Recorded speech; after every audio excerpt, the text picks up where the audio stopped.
Syekh Kuro diyakini menjadi guru dari Nyai Ratu Subang Larang yang diperistri oleh Prabu Siliwangi yang berkuasa di Pakuan Pajajaran.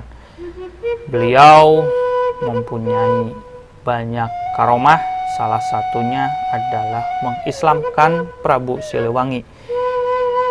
Hal ini menjadikan perdebatan baik yang mempercayai beliau beragama Islam ataupun yang mempercayai beliau masih menganut agama kepercayaan leluhurnya.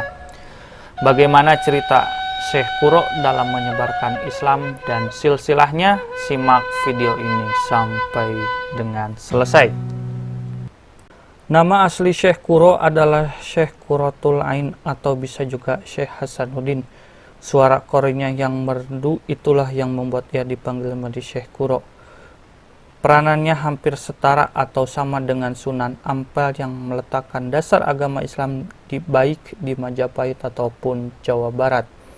Dalam suatu buku yang juga diperoleh dari Dinas Museum Banten Lama yang ditulis dengan gaya ilmiah yang berjudul Riwayat Kesultanan Banten halaman 5 tahun 2006 oleh Tubagus Hafiz Hafizuddin, sosok Syekh Kuro bahkan ditulis dengan jelas sebagai guru besar agama Islam di Campak. Pada halaman awal itu, nama Syekh Kuro langsung tertera sebagai guru besar dan orang yang berpengaruh pada tokoh-tokoh atau raja sultan pada kerajaan Pajajaran, Kesultanan Cirebon maupun Kesultanan Banten kelak. Bagi orang Cirebon, Indramayu dan juga Banten, nama yang satu ini juga cukup mendapatkan perhatian karena sepak terjang dakwahnya yang dapat dikatakan sukses besar. Dakwahnya damai, santun, dan cerdik. Beliau berdakwah dengan kemampuan ilmu Al-Qur'annya. Ulama besar yang bergelar Syekh Qurratul Ain ini ternyata nama aslinya adalah Syekh Mursyadatillah atau Syekh Hasanuddin.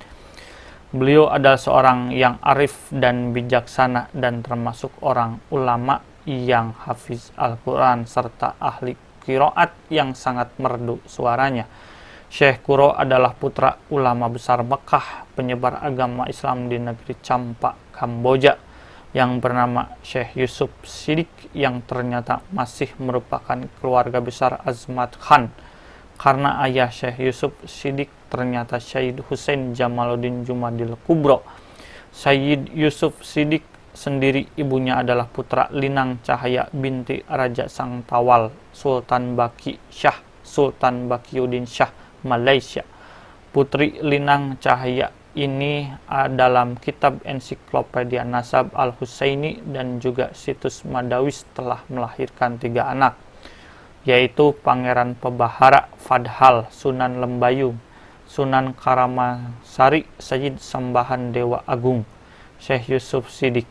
Ibu dari Sayyid Yusuf Siddiq ini adalah istri ketiga dari Sayyid Hussein Jamaluddin Jumadil Kubro. Jadi Syekh Kuro ini adalah cucu dari Sayyid Hussein Jamaluddin Jumadil Kubro.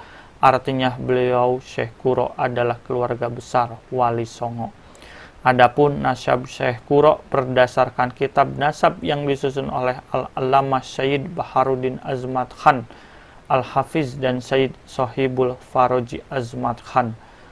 Penerbit Mandarus edisi 2014 adalah sebagai berikut. 1. Muhammadur Rasulullah Sallallahu Alaihi Wasallam, Fatimah Az-Zahra, Hussein As-Sibki, Ali Zainal Abidin, Muhammad Al-Bakir, Ja'far As-Sadiq, Ali Al-Khuraidi, Muhammad An-Naqib, Isa Ar-Rumi, Ahmad Al-Muhajir, Ubaidillah, Alwi Al-Awal, Muhammad Sahibul Soma'ah, Alwi At-Sani, Ali Khali Khasam, Muhammad Sahib Marbat, Alwi Amul Faqih, Abdul Malik Azmat Khan, Abdullah Amir Khan, Sultan Ahmad Shah Jalaluddin, Hussein Jamaluddin Jumadil Kubro, Syekh Yusuf Siddiq, Syekh Hasanuddin Maulana Hasanuddin Syekh Kuro Azmat Khan.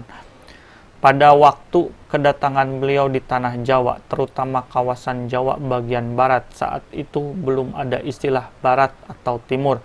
Wilayah Jawa bagian barat masih di bawah kekuasaan negeri Pajajaran yang saat itu menganut agama leluhur dengan seorang raja yang bernama Prabu Anggalarang. Kekuasaan Raja Pajajaran tersebut meliputi wilayah Karawang dan juga sekitarnya. Sebelum datang ke tanah Karawang sekitar tahun 1409 Masehi, Syekh Kuro menyebarkan agama Islam di negeri Campa. Dari sini beliau lalu ke daerah Malaka dan dilanjutkan ke daerah Matasinga, Pasambahan, dan Japura, akhirnya sampai ke pelabuhan Muara Jati, Cirebon. Di sini beliau disambut dengan baik oleh Ki Gedeng Tapa atau Ki Gedeng Jamatan Jati yang masih keturunan Prabu Wastu Kencana, dan juga oleh masyarakat sekitar. Mereka sangat tertarik dengan ajaran yang disampaikan oleh Syekh Kuro yang disebut ajaran agama Islam. Kedatangan awal Syekh Kuro tentu tidak mengherankan jika ditinjau dari sisi ilmu nasab dan sejarah, karena sebelum kedatangan beliau, keluarga besar Azmat Khan atau Wali Songo sudah periode awal mulai bergerak, dimulai dari Syed Hussein Jamaluddin, kemudian anak-anaknya, dan dilanjutkan dengan keturunannya. Jika ditinjau dari nasab dan periodisasi Wali Songo, beliau ini satu angkatan dengan Maulana Malik Ibrahim dan Wali Songo angkatan pertama. Sayang memang, dibandingkan dengan Wali Songo yang lain, sosok beliau ini jarang dikaji dalam bentuk tulisan sejarah atau ilmiah. Padahal jasa beliau dalam menyebarkan agama Islam itu sangat besar. Jasa beliau ini tidak boleh dianggap kecil, karena beliau inilah yang merupakan pelopor penyebaran agama Islam di Jawa Barat sebelum eranya Sunan Gunung Jati. Sebelum kedatangan Syekh Kuro, dapat dikatakan penyebaran Islam belum sporadis, namun sejak kedatangan Syekh Kuro ini Islam mulai mendapat tempat di hati rakyat. Namun demikian, penyebaran agama Islam yang disampaikan oleh Syekh Kuro di tanah Jawa bagian barat ini merupakan sangat mencemaskan bagi Pajara Prabu Anggalarang, sehingga pada waktu itu penyebaran agama Islam dengan titahnya harus segera dihentikan. Perintah dari Raja Pajajaran tersebut dipatuhi oleh Syekh Kuro yang memang pendekatan dakwahnya sangat persuasif. Namun pada utusan dari Raja Pajajaran yang mendatangi Syekh Kuro mengingatkan kepada utusan tersebut untuk kemudian disampaikan kepada Raja Pajajaran. Meskipun ajaran agama Islam dihentikan, namun penyebarannya kelak akan meluas hebat, dan justru dari keturunan Prabu Anggalarang nanti akan ada yang menjadi seorang waliullah. Beberapa saat kemudian beliau pamit kepada Ki Gedeng Tapa untuk kembali ke negeri Campa. Di waktu itu pula Ki Gedeng Tapa menitipkan putrinya yang bernama Nyi Mas Subang Larang untuk ikut dan berguru kepada Syekh Kuro.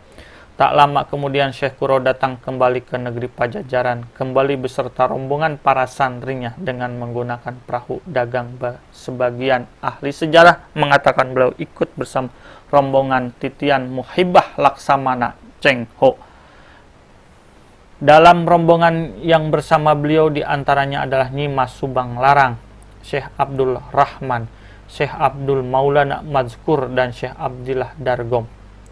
Setelah rombongan Syekh Kuro melewati Laut Jawa dan Sunda Kelapa dan masuk Kali Citarum yang waktu itu kali tersebut ramai dipakai keluar masuk para pedagang ke Pajajaran, akhirnya rombongan beliau singgah di pelabuhan Karawang.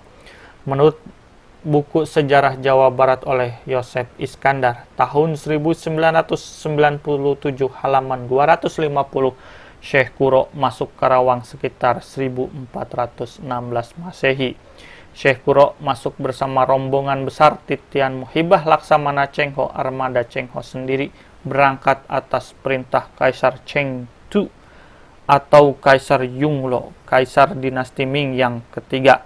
Armada laut itu berjumlah 63 kapal dengan prajurit lautnya sebanyak 27.800 orang.